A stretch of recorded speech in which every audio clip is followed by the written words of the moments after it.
સુરત ડભોલી વિસ્તારમાં ડોમ લાગેલી આગ બાદ સફાળો જાગેલા મનપા તંત્ર દ્વારા પતરાના શેડ દૂર કરવાની કામગીરી હાથ ધરવામાં આવી રહી છે। વર્ષોથી રહેલા ગેરકાયદે દબાણો મનપા તંત્રને હવે દેખાયા।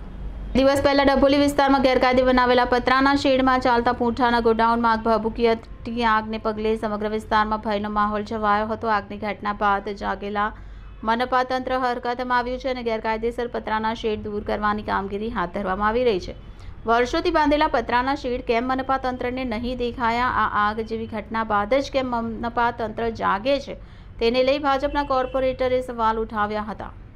મનપાની રહેમ નજરથી જ આ પતરાના શેડમાં કોમર્શિયલ એક્ટિવિટી કરવામાં આવતી હતી। જોવા જઈએ તો કતારગામ ઝોનમાં ગેરકાયદેસર પતરાના શેડનો રાફડો ફાટ્યો છે અને ઝોનલ ચીફ એસી ઓફિસમાં આરામ ફરમાવી રહ્યા છે।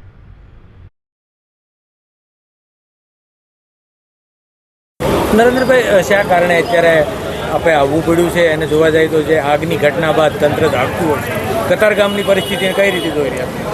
આજે મારી ફરજ નરેન્દ્રભાઈ પાંડવ સુરતના લાઇટ એન્ડ ફાયરના વાઇસ ચેરમેન તરીકે ઉપર નિભાવી રહ્યો છું।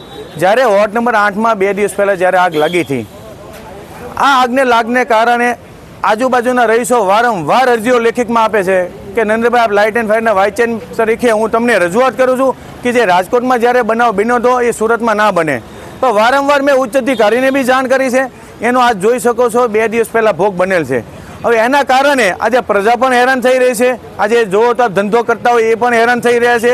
તો મારે જે ડોમ કે શેડ જે બનાવતા હોય એમને બી મારી રિક્વેસ્ટ છે, મારી ભલામણ છે કે આપ લોકોને ધંધો કરવો હોય તો ઇન્ડસ્ટ્રીયલ ઝોન છે, ત્યાં શાંતિથી કામ કરી શકો છો।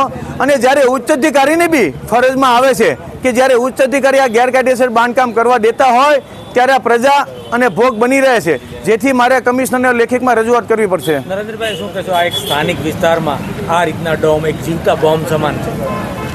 આપ જોઈ શકો છો 2 દિવસ પહેલા જે બનાવ બન્યો છો એમાં 8 કલાક લાઈવ આગને કારણે તેનો 8 કલાક ઊભો હતો। કોઈ બી વ્યક્તિ હોય જેને ધંધો કરવો છે શાંતિથી કરી શકે, પણ ઉચ્ચ અધિકારીના લીધે આ ભોગ બની રહે છે। જ્યારે અધિકારીઓ જો આ વસ્તુ બનવા ના દેતા હોય તો આ ભોગ નહીં બને। પણ તમારા સ્થાનિક વોર્ડ નંબર 8ના કોર્પોરેટર છે અને વધુ માહિતી એમની પાસે લઈ શકો છો।